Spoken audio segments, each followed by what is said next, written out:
Hello दोस्तों, स्वागत है आप सबका अपने ही यूट्यूब चैनल लर्निंग कैफे में। आज के वीडियो में Lalit Narayan Mithila university part 2 psychology subsidiary रेखा के इस पेपर का प्रैक्टिस करेंगे।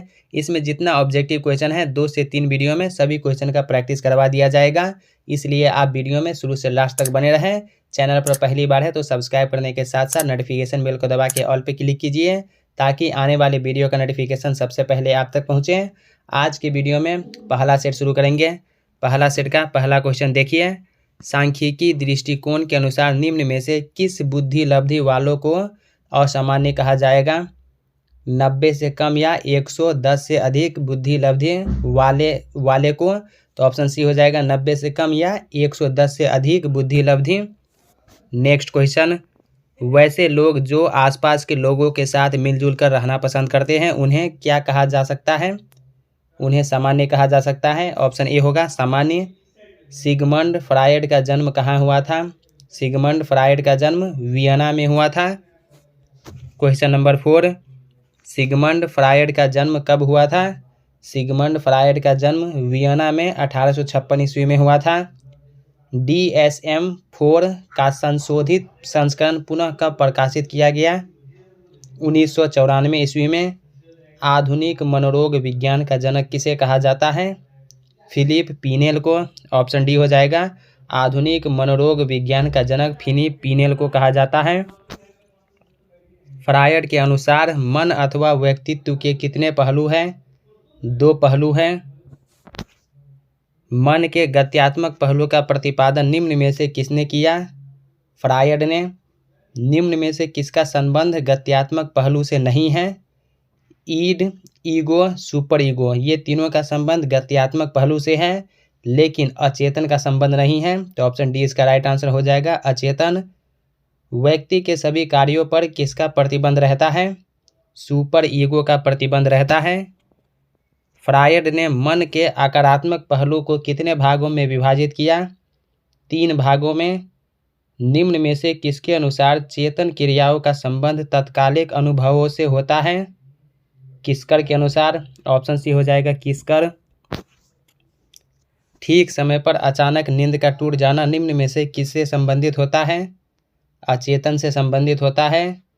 मन का सबसे बड़ा भाग क्या कहलाता है? तो मन का सबसे बड़ा भाग जो क्या होता है?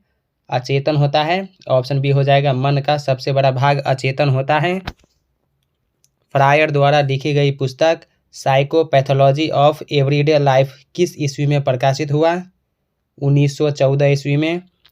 ऐसी भूलें जो अनायास नहीं होती बल्कि उनका कोई न कोई कारण होता है जो अचेतन में दमित होता है, यह कथन किसने कहा था? फ्रायड ने कहा था। ऑप्शन ए होगा, फ्रायड। यदि हम किसी व्यक्ति को 100 रुपये का नोट देना चाहते हैं परंतु भूल से उसे 500 रुपये का नोट दे देते हैं, ऐसी भूलों को दैनिक जीवन की मनोविकृतियों के किस प्रकारों में रखा जा सकता है? अनजाने में की गई क्रियाएं। ऑप्शन ए होगा, अनजाने में की गई क्रियाएं। एक महिला जो अपने पति से झगड़ चुकी है अपने बेटे पर बरस पड़ती है, यह उदाहरण है। विस्थापन का उदाहरण है। जीवन संघर्षों से मिलकर बना है, यह कथन निम्न में से किसने कहा था? फ्रायड ने कहा था। दमन कैसी प्रक्रिया है? दमन मानसिक प्रक्रिया है। मानसिक मनोरचना को कितने वर्गों में विभाजित किया गया है? 2 वर्गों में। कष्टकर या अनैतिक होने के कारण व्यक्ति को विक्षुब्ध करने वाले विचार या इच्छाएं जब स्वतः ही चेतना से हट जाते हैं तो इसे निम्न में से किसकी संज्ञा दी गई है? दमन की संज्ञा दी गई है।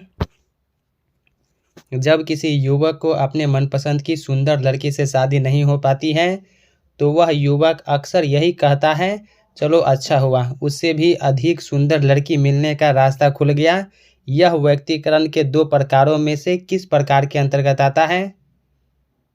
सावर ग्रेप टाइप। ऑप्शन ए हो जाएगा, सावर ग्रेप्स टाइप के अंतर्गत आता है। अपनी झोपड़ी दूसरे के महल से भली तथा अपनी सूखी रोटी दूसरे के हलवे से अधिक स्वादिष्ट होती है। ऐसी युक्तियाँ यौक्तिकीकरण की किस श्रेणी के अंतर्गत आती है? Sweet lemon type. Next question, Freud के मनोलैंगिक विकास सिद्धांत की कितनी अवस्थाएं हैं? 5 अवस्थाएं हैं। मनोलैंगिक विकास सिद्धांत का प्रतिपादन किसने किया? फ्रायड ने किया। लैंगिक क्रियाओं की शुरुआत व्यक्ति के किस काल से शुरू होती है? शैशव काल से। ऑप्शन ए होगा शैशव काल। मुखवर्ती चूषण की अवस्था जन्म से लेकर कितने महीने तक की होती है? 6 महीने तक। मनोलैंगिक विकास की किस अवस्था में बच्चों में प्रदर्शन प्रवृत्ति की प्रधानता होती है? लिंग प्रधान अवस्था या शैशवावस्था। ऑप्शन ए हो जाएगा लिंग प्रधान अवस्था या शैशवावस्था। निम्नलिखित में से किसे असामान्य व्यवहार की विशेषताओं की श्रेणी में शामिल नहीं किया जाता है? याददाश्त की कमजोरी को शामिल नहीं किया जाता है। जिस प्रक्रिया द्वारा स्वप्न का अस्पष्ट विषय में बदल जाता है उसे कहा जाता है स्वप्न प्रक्रम कहा जाता है। सम्मोहित स्वप्न किसे कहा जाता है? ऐसा स्वप्न जिसे रोगी सम्मोहन की अवस्था में चिकित्सक द्वारा बतलाए गए सार के अनुरूप देखता है। स्वप्न दृष्टा द्वारा देखे गए स्वप्न के विषय को कहा जाता है स्वप्न विषय। फ्रायड के अनुसार स्वप्न विश्लेषण का मुख्य उद्देश्य होता है रोगी के अचेतन के बारे में जानना। अगला क्वेश्चन, स्वप्न का वास्तविक अर्थ का पता चलता है अस्पष्ट विषय के विश्लेषण से। दोस्तों, इससे पहले चैनल पर पिछले वाले वीडियो में साइकोलॉजी सब्सिडरी के अलावा history, geography, political science, economics इस सब का इंपॉर्टेंट ऑब्जेक्टिव क्वेश्चन बताया हूं और रेखा गेस्ट पेपर का और मनोरमा गेस्ट पेपर का भी प्रैक्टिस करवा दिया हूं। लिंक आपको डिस्क्रिप्शन में मिल जाएगा या चैनल के प्लेलिस्ट में जाके अपने सब्सिडरी पेपर और अपने लैंग्वेज पेपर जैसे 50 मार्क्स हिंदी, 100 मार्क्स हिंदी इस सब का भी इंपॉर्टेंट ऑब्जेक्टिव क्वेश्चन देख लीजिएगा। निम्न में से किसका संबंध स्वप्न सिद्धांत से है? स्वप्न सिद्धांत से फ्रायड का स्वप्न सिद्धांत का संबंध है, एडलर का स्वप्न सिद्धांत से संबंध है, युंग का भी स्वप्न सिद्धांत से संबंध है। तो ऑप्शन राइट आंसर डी हो जाएगा उपर्युक्त तीनों। किसने फ्रायड के कामेच्छा या यौन इच्छा को मानने से इनकार कर दिया? एडलर। फ्रायड के स्वप्न का संबंध निम्न में से किससे माना है? निम्न में से किससे माना है? तो अतीत से माना है। ऑप्शन ए हो जाएगा अतीत। फ्रायड ने अपनी पुस्तक में प्रतीकों की एक लंबी सूची प्रदान की है। उनमें छाती, डंडा, सांप, बंदूक, पैर, केला या इसी तरह की अन्य लंबे आकार की वस्तुओं का अर्थ बतलाया गया है। पुरुष लिंग। फ्रायड ने अपनी बहुचर्चित पुस्तक दी इंटरप्रिटेशन ऑफ ड्रीम्स किस ईस्वी में प्रकाशित की? 1900 ईस्वी में। निम्न में से किसने स्वप्न को नींद का संरक्षक माना है? फ्रायड। स्वप्न अचेतन की ओर जाने वाला एक राजकीय मार्ग है, यह कथन निम्न में से किनका है? फ्रायड का कथन है। अगला क्वेश्चन, मन स्नायु विकृति के कई प्रकार हैं, जिनमें से एक प्रकार ऐसा भी है जिसमें रोगी मुक्त प्रवाहित चिंता दिखलाता है। चिंता हिस्टीरिया कहलाता है। मन स्नायु विकृति तथा मनोविकृति में मूल अंतर यह है कि मन स्नायु विकृति में रोगी में सामाजिक संबंध तथा वास्तविकता का ज्ञान होता है, जबकि मनोविकृति में ऐसे संबंधों एवं वास्तविकता का ज्ञान ही रोगी को नहीं होता है। नेक्स्ट क्वेश्चन, मन स्नायु विकृति के कई सामान्य कारण बतलाए गए हैं, निम्नलिखित में से किसे इन कारणों में नहीं रखा जा सकता? बाधित व्यक्तिगत वर्धन को। कई अध्ययनों से यह पता चला है कि मन स्नायु विकृति का रोग उन व्यक्तियों में विकसित होता है जिनके परिवार में इन रोग का इतिहास रहा हो। इस आधार पर हम इस निष्कर्ष पर पहुंचते हैं कि इस रोग का एक प्रमुख एवं निश्चित कारण आनुवंशिकता है। मनोविकृति के कई सामान्य लक्षण हैं, निम्नलिखित में से किसे इन लक्षणों में नहीं रखा जा सकता? सुरक्षात्मक उपायों की अपर्याप्तता। स्नायु विकृति एक ऐसा पद है जिसका प्रतिपादन किया गया था विलियम कुलेन के द्वारा। ऑप्शन बी होगा विलियम कुलेन के द्वारा किया गया था। दुश्चिंता स्नायु विकृति का किसे प्रबल लक्षण नहीं कहा जा सकता है? अस्पष्ट डर का। किसी कुत्ते से अयुक्तिसंगत डर को कहा जाता है साइनोफोबिया। साइनोफोबिया में कुत्ते से डर लगता है जिसे साइनोफोबिया कहा जाता है।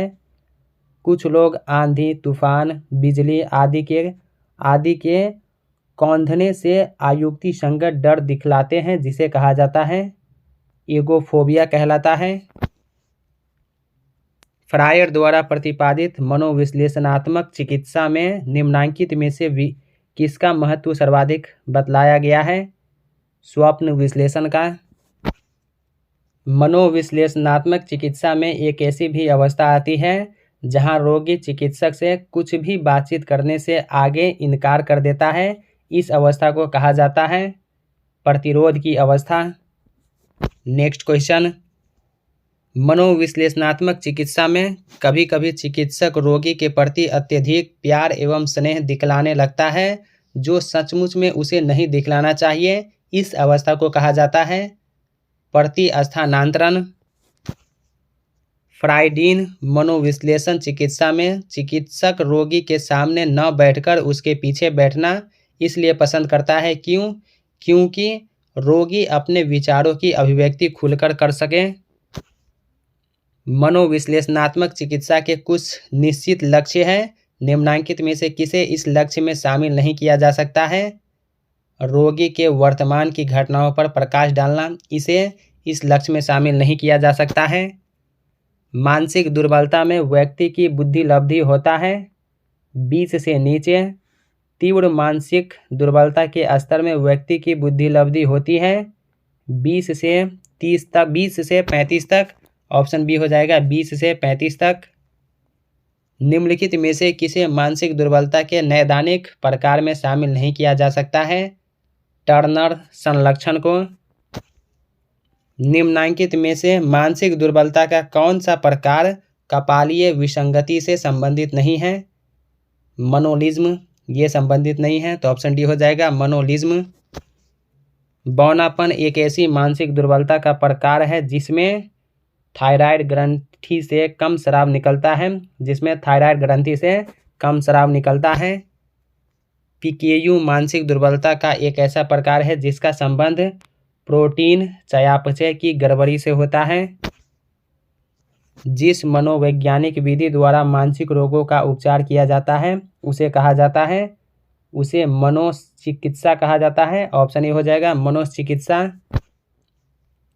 निम्नलिखित में से किसे मनोचिकित्सा के उद्देश्य में शामिल नहीं किया जाता है? संज्ञानात्मक विश्लेषण की क्षमता में वृद्धि करना। मनोचिकित्सा का मूलभूत नियम यह है कि रोगी अपनी समस्याओं के समाधान में सूझ विकसित कर ले। अगला क्वेश्चन, निम्नलिखित में से कौन एक बेमेल पद है? मानसिक दुर्बलता। दोस्तों, इस वीडियो में हर एक क्वेश्चन का डिटेल में इसलिए नहीं बताया जा रहा है, नहीं तो वीडियो लेंदी हो जाएगा। और हमारा टारगेट ये है कि कम से कम समय में ज़्यादा से ज़्यादा क्वेश्चन का प्रैक्टिस करवा दिया जाए, क्योंकि अब टाइम नहीं रहा है, एग्ज़ाम स्टार्ट हो गया है। निम्नलिखित में से सबसे गंभीर प्रकार की मनोविदालिता जो कम उम्र में विकसित होती है कौन सा है? हेविफ्रेनिक मनोविदालिता। ऑप्शन ए हो जाएगा। कुछ मानसिक रोगी संवेग रहित चेहरा, अपर्याप्त सूझ, तरह तरह के विभ्रम, चिंतन में अस्पष्टता आदि का लक्षण दिखलाता है, तो इसे निम्न में से किस श्रेणी का रोगी कहा जाएगा? मनोविदालिता का। व्यक्तिगत के विभाजन के लिए मनोविदालिता पद का प्रयोग सबसे पहले किसने किया था? विल्यूलर ने किया था। ऑप्शन ए हो जाएगा विल्यूलर ने। मध्यपानता के विकास की विभिन्न अवस्थाओं को जेलिननेक ने कितने अवस्थाओं में बांटा है? 3 अवस्था में। व्यक्ति के रक्त में जब अल्कोहल की मात्रा 0.1 हो जाती है तब उसे नशा चढ़ जाता है। ऑप्शन ए होगा नशा चढ़ जाता है। निम्नलिखित में से कौन समाज विरोधी व्यक्तित्व में नहीं पाया जाता है? दोष भाव। ऑप्शन डी होगा दोष भाव। मध्यपानता से संबंधित कई तरह की मनोविकृतियाँ होती है। निम्नलिखित में से किसे इन मनोविकृतियों में नहीं रखा जा सकता है? अल्कोहल विकृति को। बच्चों में कुंठा की उत्पत्ति कब होती है? जब बच्चों की आवश्यकताओं की पूर्ति माता पिता द्वारा ठीक ढंग से नहीं की जाती है। अगला क्वेश्चन, यदि कोई व्यक्ति नींद की अवस्था में उठकर खाना पकाने लगता है, नींद में स्नान करने चला जाता है, हारमोनियम बजाने लगता है, आदि आदि। तो इसे हम क्या कहेंगे? इसे हम निद्रा भ्रमण या स्वपनचारिता कहेंगे। फ्रायड के अनुसार मूल प्रवृत्तियाँ कितनी हैं? 2 हैं। फ्रायड के अनुसार मूल प्रवृत्तियाँ 2 हैं। निम्नलिखित में से कौन असामान्यता का प्रकार नहीं है? सम्मोहन। असामान्य व्यक्ति की निम्न में से कौन एक विशेषता नहीं है? मजाकिया। निम्नलिखित में से कौन सिजोफ्रेनिया का लक्षण नहीं है?